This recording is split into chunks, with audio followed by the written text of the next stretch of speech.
राधे राधे, जय श्री कृष्णा। आज मैं आपको नागपंचमी की एक पौराणिक और सच्ची कहानी सुनाने जा रही हूँ। आशा करती हूँ आपको ये कहानी ज़रूर पसंद आएगी। अगर आप नागपंचमी की पूजा करते हैं, व्रत करते हैं, तो साथ में आपको नागपंचमी की कहानी भी सुननी चाहिए। इससे नागपंचमी का व्रत करने के साथ में कहानी सुनने का भी फल मिलता है। आइए अब हम नागपंचमी की एक पौराणिक कहानी सुनते हैं। एक गांव में एक साहूकार पति पत्नी थे। उनके 7 बेटे और 7 बहुएं थी। 6 बेटों के पीहर था, लेकिन 7वीं बहू के पीहर नहीं था। जब वह गर्भवती हुई तो उसके पीहर था नहीं, तो कोई घेवर लेकर नहीं आया। एक दिन उसे घेवर खाने की बहुत इच्छा हुई। तब उसने थोड़ा सा घेवर का टुकड़ा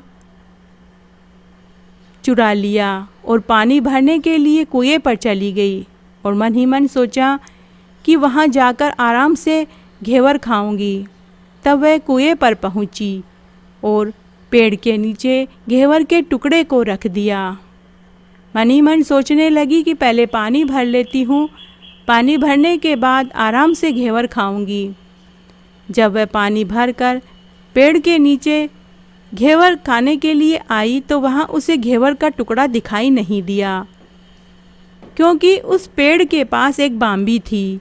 उसमें एक नागिन रहती थी और वह नागिन गर्भवती थी। घेवर देखकर नागिन की इच्छा उसे खाने की हुई, तो नागिन ने उस घेवर के टुकड़े को खा लिया और सोचा, साहूकार के बेटे की बहू अगर गाली गलौज निकालेगी तो उसे काट खाऊंगी, और अगर कुछ नहीं कहेगी तो मैं उसे अमर पीहरवासा का सुख दूंगी। साहूकार के बेटे की बहू ने देखा कि घेवर का टुकड़ा नहीं है, तो वह कहने लगी, बेचारी कोई मेरी जैसी होगी, सो उसने खा लिया, कोई बात नहीं। नागिन उसकी इस बात को सुनकर बहुत खुश हुई। उसने अपने बेटों को यह पूरी बात बताई कि इस मृत्युलोक में भी बहुत से इंसान बहुत दयालु होते हैं। अब तुम मेरी आज्ञा मानो और इंसान का रूप बना कर के उस साहूकार के घर जाओ और साहूकार के 7वें बेटे की बहू को लेकर आओ। नागिन के बच्चे इंसान का रूप बना कर के साहूकार के घर गए और साहूकार की पत्नी से कहा कि बहन, हम तुम्हारे भाई हैं और तुम्हें लिवाने आए हैं। और उसकी सास से कहा कि आप मेरी बहन को भेज दीजिए, इसका पहला जापा हम हमारे घर ही करवाएंगे। तब सास ने कहा कि तुम कौन हो और कहाँ से आए हो, इतने दिन तुम कहाँ थे। तब नागिन के लड़के ने कहा कि ब्याण जी, मेरी बहन हमें नहीं पहचानती है। जब मेरी बहन का जन्म हुआ तब हम परदेश कमाने गए हुए थे, और अब हम परदेश से वापस आए तो हमें अपनी बहन का पता चला। नागिन के लड़के बहुत से गहने, कपड़े और मिठाइयाँ लाए थे। उन्होंने अपनी बहन की सास और जिठानियों को वो सभी गहने और कपड़े दिए, जिससे सास ससुर बहुत खुश हुए। साहूकार पति पत्नी ने अपने 7वें बेटे की बहू को उनके साथ भेज दिया। बांबी के पास पहुंचकर लड़कों ने कहा, बहन, हम सांप हैं।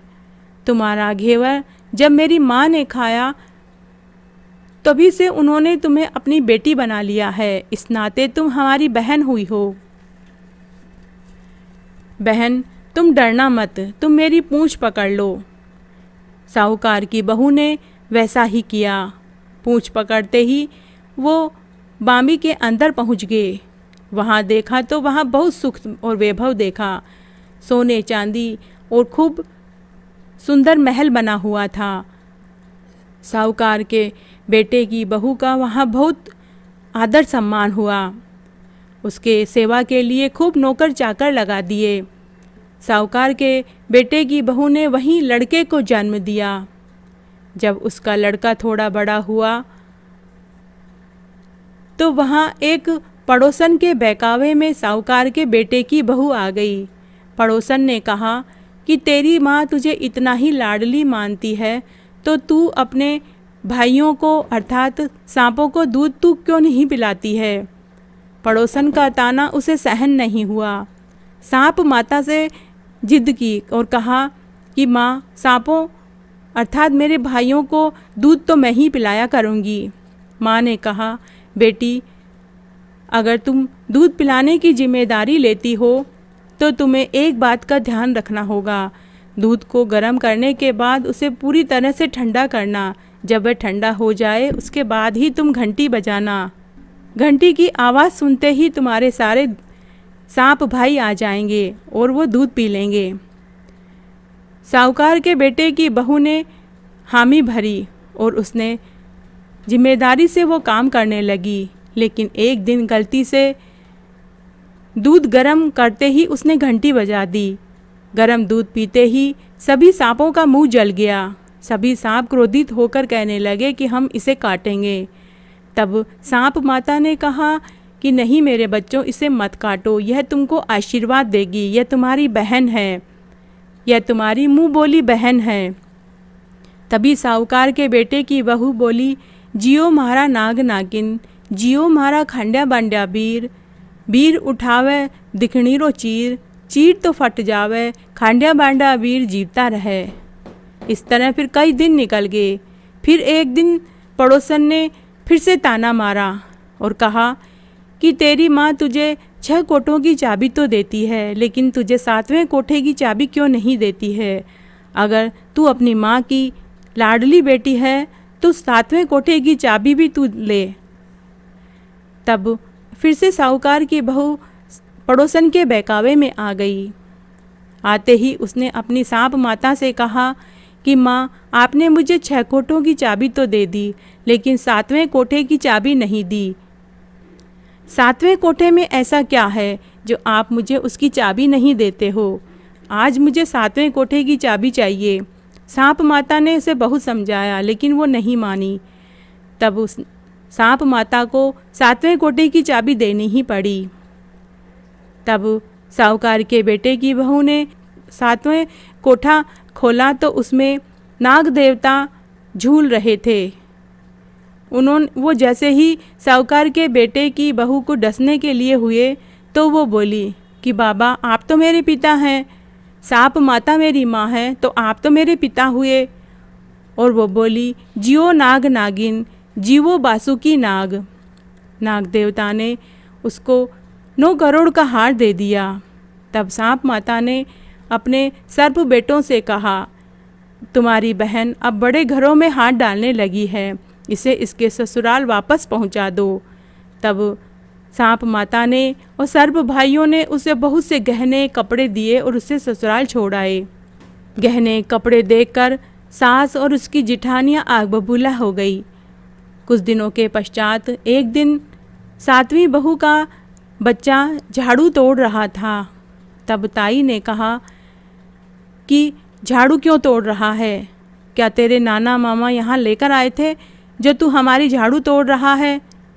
तभी ओने कोनों में छिपे हुए सांपों ने सुन लिया और उन्होंने जाकर अपनी माँ से यह बात बताई। तब उसकी माँ ने कहा कि 2 सोने की और 2 चांदी की झाड़ू तुम अपनी बहन के घर दे आओ। तब सर्प ने इंसान का रूप लिया और सोने और चांदी की झाड़ू देकर आ गए। यह देखकर सभी जिठानियाँ आग बबूला हो गई और वो आपस में कहने लगी कि इसको तो हम ताने मारते हैं तो इसका धन बढ़ जाता है। फिर एक दिन बड़ी जिठानी रोटी बनाने के लिए लकड़ियाँ लेने गई। वहाँ उसने एक सांप देखा। उसने मन ही मन सोचा कि छोटी बहू को लकड़ियाँ लेने भेजती हूँ, सांप इसे काट खाएगा तो मुसीबत ही ख़त्म हो जाएगी। घर आकर उसने छोटी बहू को लकड़ियाँ लेने के लिए भेजा। छोटी बहू जब लकड़ियाँ लेने गई तो वहाँ सांप बैठा हुआ देखा तो वह बोली, भैया राम राम। सांप ने झट से उसे सोने के बिछुए और सोने की पायजेब दे दी। छोटी बहू छम छम करती हुई वापस घर आ गई। जिठानियाँ देखकर और आग बबूला हो गई। जब शाम को उसका पति दुकान से आया तो उसने उसके कान भर दिए और कहा कि तेरी पत्नी तो सांप और बिच्छुओं से दोस्ती करती है, और पूरी बात बता दी।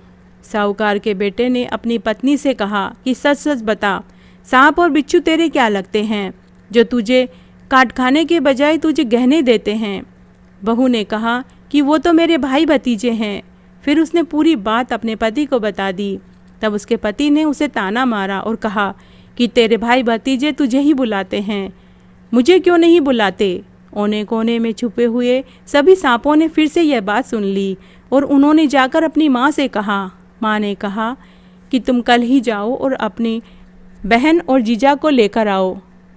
दूसरे दिन सांपों ने वापस से इंसान का रूप लिया और अपने बहन और जीजा को निमंत्रण देकर आए। बहन और जीजा जब आए तो साहूकार के बेटे को भी विश्वास नहीं हुआ। जब वो विदा हुए तो सांप माता ने और सर्प भाइयों ने खूब सा धन दौलत देकर उन्हें विदा किया, खूब गहने कपड़े दिए। तो हे भगवान, जैसा पीहर वासा का सुख छोटी बहू को मिला वैसा भगवान सबको दे, कहने वाले को, सुनने वाले को और हुकारा भरने वाले को। घटती हो तो पूरी हो तो परवान चढ़े, भूले बिसरे नाम तेरे भंडार में भरे। धन्यवाद।